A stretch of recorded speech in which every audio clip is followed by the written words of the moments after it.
थोड़ी खामोशी थी, एक बार तालियां बजाकर इस बच्ची का मन बड़ा करिए।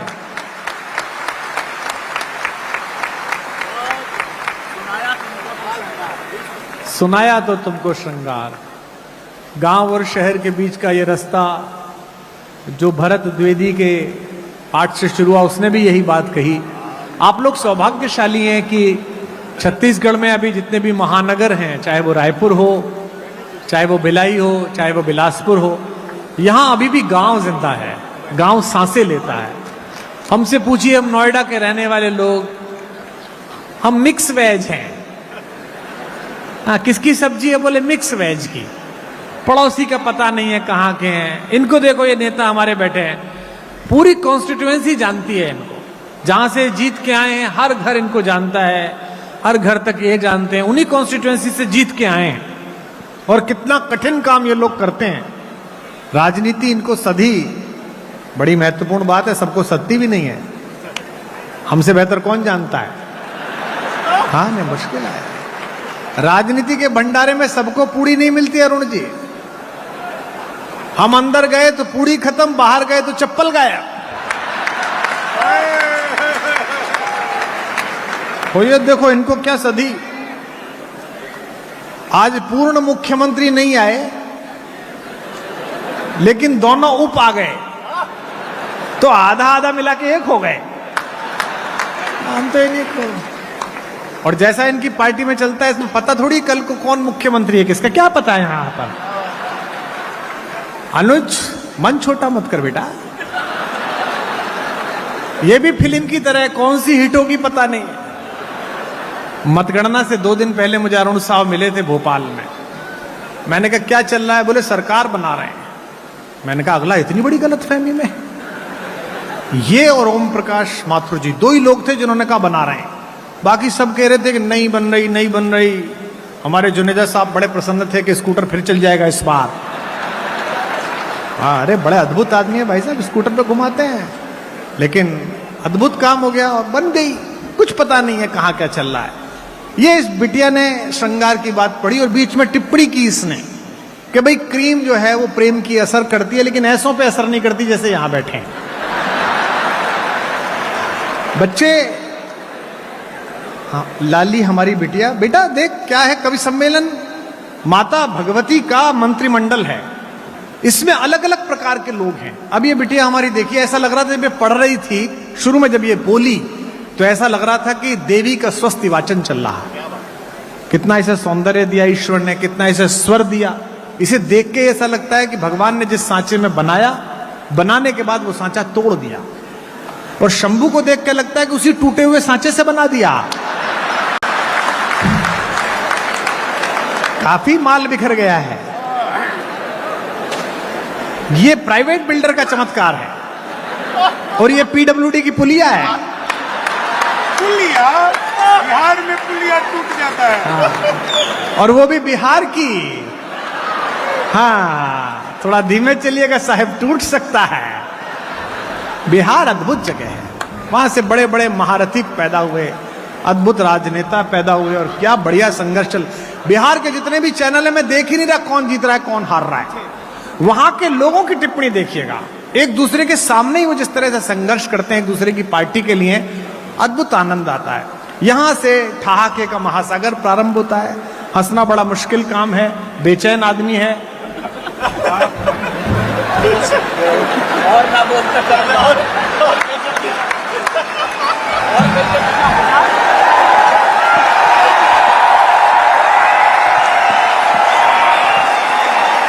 देखो बस, आप सभी को प्रणाम करता हूं, जोहार। होकर मस्त मलंगी गम को मारो गोली मितवा, होकर मस्त मलंगी। तालियां बजानी है बीच में। होकर मस्त मलंगी। हाँ, जब तक सारे नहीं बजाओगे मैं यही लाइन गाता रहूंगा। तो होकर मस्त मलंगी गम को मारो, होकर मस्त मलंगी। मैं पहली बार रायपुर नहीं आया हूं डॉक्टर साहब। मैं रायपुर आजादी से 2 साल पहले सन 2012 में पहली बार आया था। 14 में आजाद हुए ना हम, तो होकर मस्त मलंगी गम को मारो। मेरे हीरो। आदरणीय रमन सिंह जी बैठे थे, आदरणीय अरुण साहू जी बैठे हैं। प्रणाम करता हूं आप दोनों नेताओं को। मैं बाकियों के नाम भी जानता हूं लेकिन लूंगा नहीं, क्योंकि इन दिनों ने मुझे बुला करके पैसे दिए हैं, इसलिए इनका नाम ले रहा हूं। तो होकर मस्त मल, हाँ भाई साहब ने मुझे राजसमंद में बुलाया था, उन्होंने बिलासपुर में बुलाया था। तो होकर मस्त मलंगी गम को, तालियां बजाते रहो, ये नई तरह की चीनी है। होकर मस्त मलंगी गम को। मैं मूल रूप से बिहार का रहने वाला हूं, वहां शराब बंद हो गई तो मैं दिल्ली रहने लगा। तो होकर मस्त मलंगी गम को। भाई साहब मेरा वीडियो बना रहे हो? आपको डॉक्टर साहब ने बताया नहीं, मेरा डिजिटल कैमरे से भी नेगेटिव आता है। तो होकर मस्त मलंगी गम को मारो। आज जब मैं जैसे ही रायपुर एयरपोर्ट पर उतरा, बाहर निकला, 2 लोग आपस में आधे घंटे से गाली गलौज कर रहे थे। मैं समझ गया सही जगह आया हूं। आधे घंटे से गाली गलौज, मुझसे रहा नहीं गया। मैं उनके पास गया, मैंने जाकर उनको समझाया, तब मारपीट हुई। तो होकर मस्त मलंगी गम को, मारपीट हुई मेरे साथ। होकर मस्त मलंगी गम को मारो गोली। सच बता रहा हूं आपको, मैं राजनीति पर कोई टिप्पणी नहीं करता। बस मैंने पिछले दिनों मोदी जी से पूछा। अच्छा। मैंने कहा मोदी जी आपकी नीयत क्या है? मोदी जी बोले मेरी नीयत पाक साफ है। तो होकर मस्त मलंगी गम को पिछले दिनों चीते भारत आए थे, तो मैंने चीते से भी पूछा। अच्छा। मैंने कहा तुम भारत आ रहे हो, तुम्हें यहां आते हुए डर नहीं लगा? बोले नहीं, हम वहीं से बीजेपी ज्वाइन करके आए हैं। तो होकर मस्त मलंगी गम को। एक आदमी मिला, बोला यार ये मोदी जब से आया देश 500 साल पीछे चला गया। मैंने कहा योगी को आने दे, त्रेता युग में ले जाएगा। तो होकर मस्त मलंगी गम को। सच बता रहा हूं, एक बार मैंने अपनी सगी पत्नी से पूछा, मैंने कहा क्या मैं तुम्हारे सपनों में आता हूं? बोली नहीं, मैं हनुमान चालीसा पढ़कर सोती हूं। तो होकर मस्त मलंगी गम को। महिलाएं हंस रही हैं।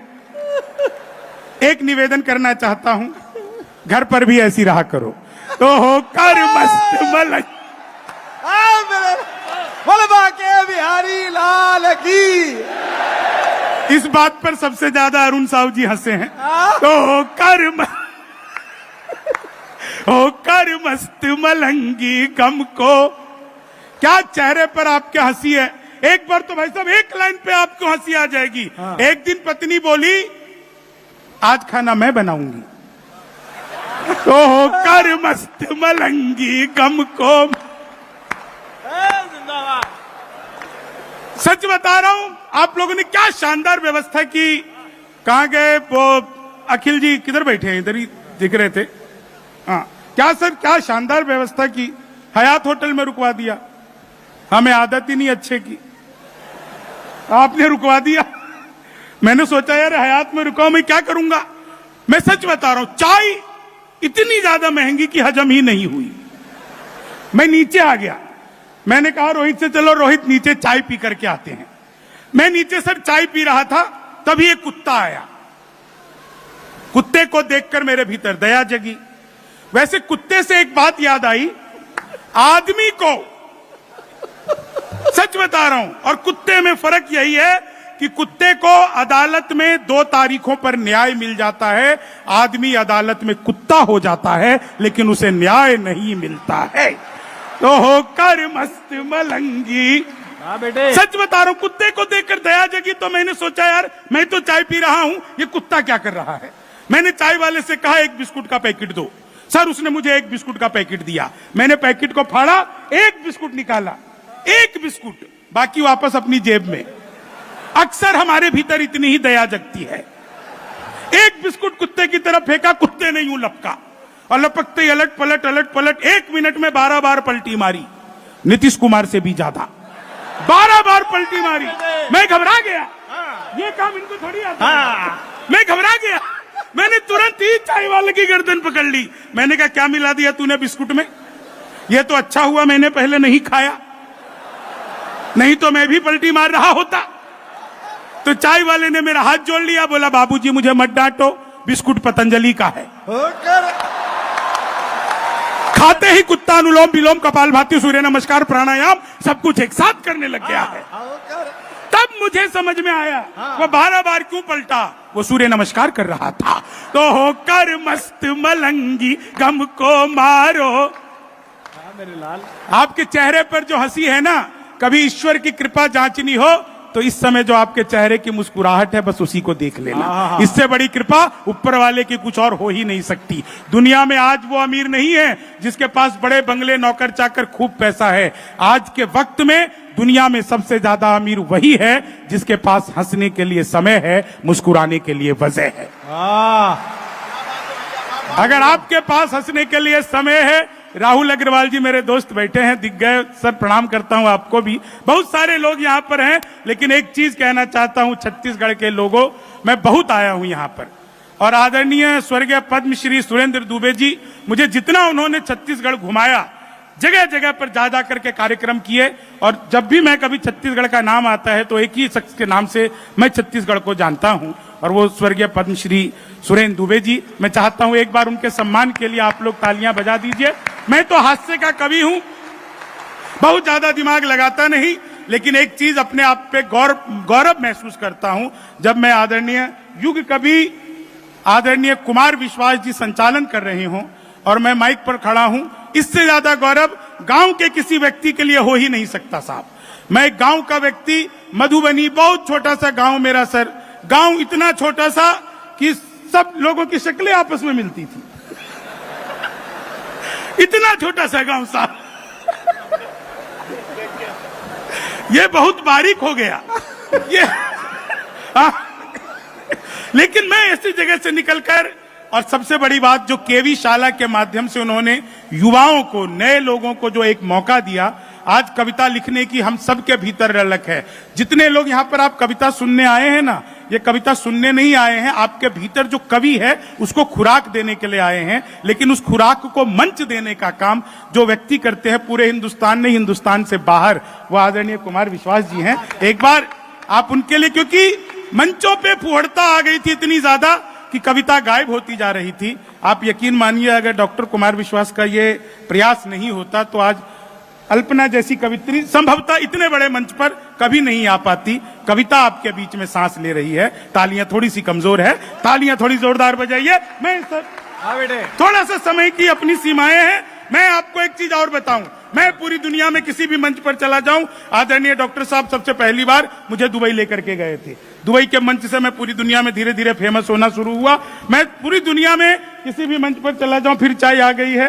ये 3 बार लगातार चाय छत्तीसगढ़ में ही आती है।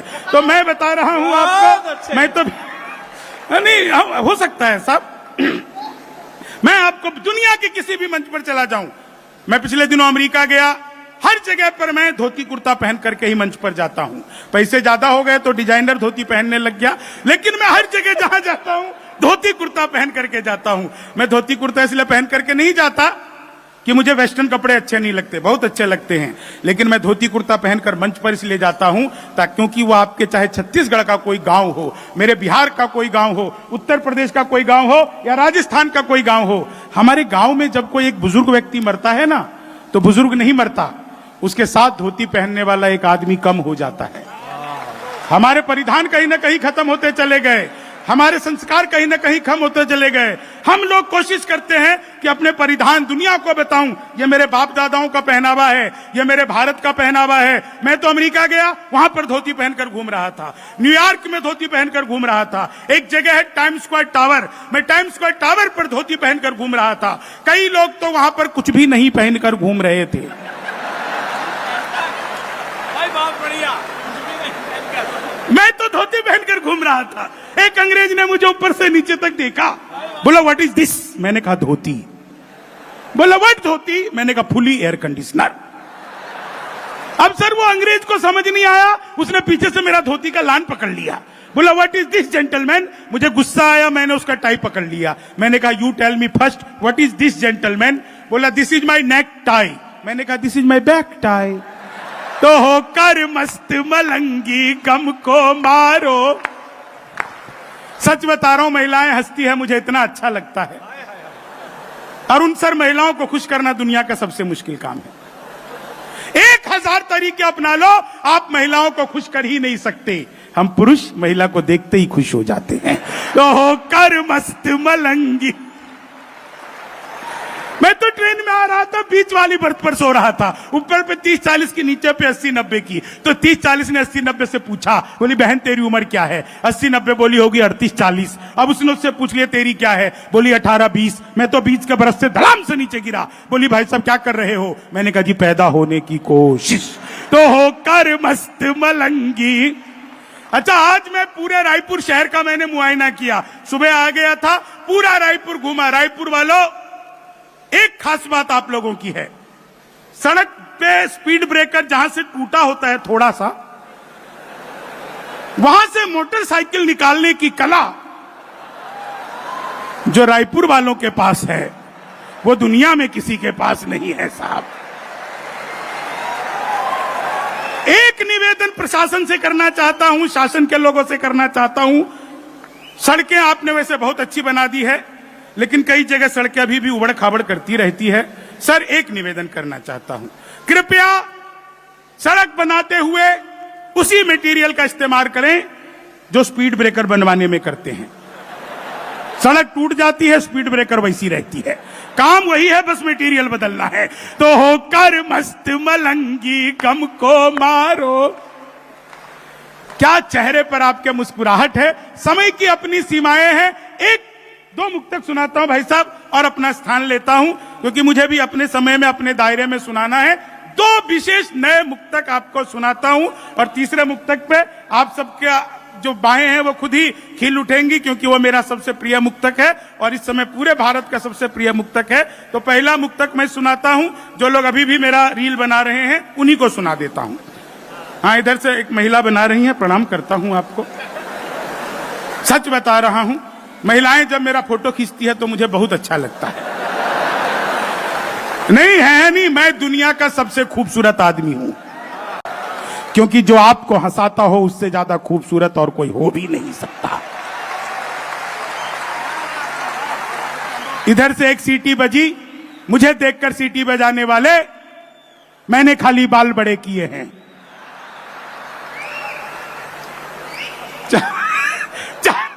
चार लाइन ना, आप लोग आनंद। इन रील बनाने वालों का क्या हाल होता है, यहीं से सुनाता हूं। रील बनाने वालों का क्या हाल होता है कि लेनी थी जीत हमने मगर मात ले लिए, कितने हसीन देखिए जज्बात ले लिए, दूल्हा बेचारा रील बनाने में रह गया, दुल्हन ने फेरे पंडित जी के साथ ले लिए, दुल्हन ने फेरे पांडे जी के, हाँ पांडे जी के साथ, ये पांडे जी, हाँ इनके साथ लिए जा सकते हैं फेरे। नहीं, मुझे तो पांडे से याद आ गया, वो ऑपरेशन थिएटर में मरीज लेटा हुआ है, डॉक्टर घुसा, मरीज को देखा और बोला पांडे घबराओ मत। इतना सुनते ही मरीज उठकर बैठ गया, बोला डॉक्टर साहब मेरा नाम पांडे नहीं है। तो डॉक्टर ने कहा मैं जानता हूं, पांडे मेरा नाम है। मैं खुद को कह रहा हूं पांडे घबराओ मत। तो मामला बहुत अद्भुत है। अभी ट्रंप इतना टैरिफ बढ़ा रहा है साहब, ट्रंप को 4 लाइनें सुनाना चाहता हूं। पिछले दिनों ट्रंप ने कहा वो भारत आना चाहते हैं। मैंने कहा यार यहाँ पे आओ, लेकिन आकर के आपको किन किन चीजों का ध्यान रखना है, हमारे किन किन नेताओं से मिलते हुए आपको क्या क्या करना है। चौथी लाइन पे आप सबको आनंद आ जाए, हास्य का एक नया रूप देखने को मिले, तो सारे श्रोताओं की तालियां चाहूंगा और उसके बाद एक मुक्तक सुना करके अपना स्थान लूंगा। ट्रंप को मैंने क्या सलाह दी भाई साहब कि मोदी से मिलो वो तुम्हें भिखारी ना कर दे। हाँ, हमको कर दिया। तो मोदी, सच बता रहा हूं मित्रों मित्रों करके जो भाइयों बहनों की, तो मोदी से मिलो वो तुम्हें भिखारी, मोदी से मिलो वो। कवि हूं साहब, बस इसीलिए थोड़ा सा जनता के भरोसे साहस कर लेता हूं कि कई बार हास्य करते करते व्यंग कर दिया जाए आपके भरोसे, बस और कोई कारण नहीं है। इधर से एक ताली बजी, दो ताली बजी, धन्यवाद। पटना में सुना रहा था रोहित में, 45 मिनट तक सुनाया रोहित मैंने, किसी ने ताली नहीं बजाई। एक बाबा जी ने ताली बजाई तो मैंने पूछा बाबा बात समझ आ गई? बोले नहीं बेटा, मैं तो तंबाकू लगा के चूना उड़ा रहा हूं।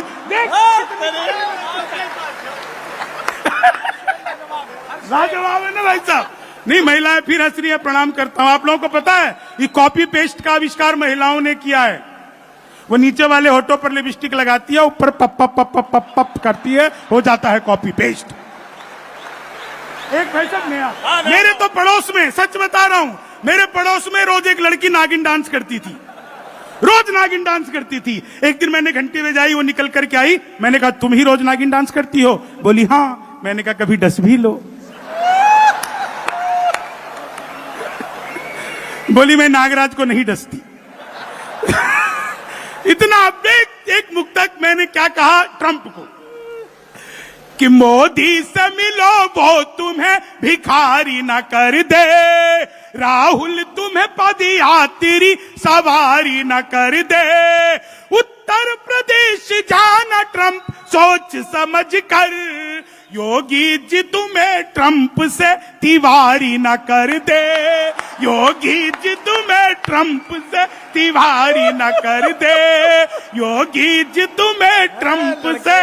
अंतिम 4 लाइनें और आप लोगों का आशीर्वाद। जीते रहो, कमाल कर दिया। तुम तोड़ो वादा और हम निभाते रहेंगे, तुम तोड़ो वादा और हम निभाते रहेंगे, नाराजगी ऐसे भी हम जताते रहेंगे। देखिए, हास्य व्यंग के लिए आपको किसी कवि की जरूरत नहीं है। हमारे गांव की, हमारे नगर पंचायत की, चाहे बिहार का हो चाहे छत्तीसगढ़ का हो, 2 महिला अगर आपस में 2 संवाद कर ले तो दुनिया का सबसे बड़ा हास्य और सबसे बड़ा व्यंग एक साथ हो जाता है। हमारे गांव में 2 महिला बात कर रही थी, हो सकता है वो आपके भी गांव के आसपास की बात हो। तो एक ने दूसरी से कहा, सुनो, ये मोदी जी जो शौचालय भेजे थे वो तुमको आया? तो दूसरी ने कहा हाँ आया तो था, आधा सरपंच खा गया। इससे बड़ा हास्य कुछ नहीं हो सकता। तो तुम तोड़ो वादा और हम निभाते रहेंगे, नाराजगी ऐसे भी हम जताते रहेंगे, जब तक नहीं आते हैं 15 लाख खाते में, जब तक नहीं आते हैं 15 लाख खाते में, तब तक तुम्हें मोदी जी हम जिताते रहेंगे, तब तक तुम्हें मोदी जी हम जिताते। आभार, जोहार। क्या भाई, एक बार जोरदार तालियां दो ना। बेटे क्या बात है, वाह वाह वाह वाह वाह वाह वाह वाह वाह वाह। शंभू के साथ यही आनंद है। मुझे वर्षों पहले ऐसा ही एक कार्यक्रम याद है, लाल किले का। वहां ये सुनने के लिए आया था, कवि सम्मेलन में पहली बार मिला, और उसकी प्रगति आज पूरे विश्व में जो है, मैं चाहता हूं एक बार पूरा सदन जो उसने आनंद बरसाया उसके लिए जोरदार तालियां बजाए। और आज तो उड़ते हुए जहाज में इसने जो मुझे ठेकुआ खिलाया है गांव से लाकर, क्योंकि छठ पर यह गांव गया हुआ था, और बिटिया ने भी ठेकुआ अपने हाथों से बनाकर खिलाया। इस सब के लिए भी बहुत आभार। छठी मैया की जय। अब मैं जिस कवि को बुला रहा हूं, मैं और वो 2 ही लोग शेष हैं, लेकिन वो राष्ट्र के जागरण का कवि। एक बात मैं छोटी सी कह दूं, उसके बाद मैं विनीत चौहान को आमंत्रित करूं। शंभू ने कहा कि अरुण जी ने और राजेश भाई ने मुझे बुलाया है तो मैं इन दोनों का नाम लूंगा। परिहास में कहा। विजय हमारे मित्र बैठे हैं, अन्य हमारे गुरु खुशवंत बैठे हैं, अन्य भी तमाम मित्र बैठे हैं, लेकिन उसने कविता पढ़ते समय यह ध्यान नहीं रखा कि किस पार्टी की यहां सरकार है और किस पार्टी के नेता बैठे हैं। कवि की यही जिम्मेदारी है कि कवि को जब आप सुने तो ये सोच के सुने कि वो सरकारों का नहीं, जनता का प्रतिनिधि है जो पीछे बैठी हुई, जिसकी तालियों के सहारे वो है। हमारे भाजपा के मित्रों को बहुत लगता है और पत्रकारों को बहुत लगता है कि हम संभवतः इनके समर्थन में थोड़ा थोड़ा बोलते हैं। हम इनके समर्थन में नहीं बोलते। राष्ट्रवाद की जिस अवधारणा को लेकर कवि चलता है, ये कभी कभी उसके समर्थन में काम कर देते हैं, तो इसलिए इनके समर्थन में बोलते हैं। जिस दिन ये उसके विपरीत चलेंगे, हम इनके विपरीत भी बोलते रहे हैं और बोलेंगे। हमारे कांग्रेस के मित्र भी बैठे हैं, हमने उनके सम्मुख भी काव्य पाठ करा। इसी जगह पर 5-5 साल तक लगातार भूपेश भाई बैठे, उनके सम्मुख भी वही टिप्पणियां पढ़ी हैं जो आज पढ़ रहे हैं। क्योंकि हम जिस कवियों के वंश से हैं, वहां के एक बड़े संचालक स्वर्गीय डॉक्टर रुमिलेश की 4 पंक्तियां पढ़कर मैं विनीत चौहान, जो देश की तेजस्विता का स्वर है, उसे आमंत्रित करूं और आपकी स्वावलंबी तालियां गूंजे कि पूरी हिम्मत के साथ बोलेंगे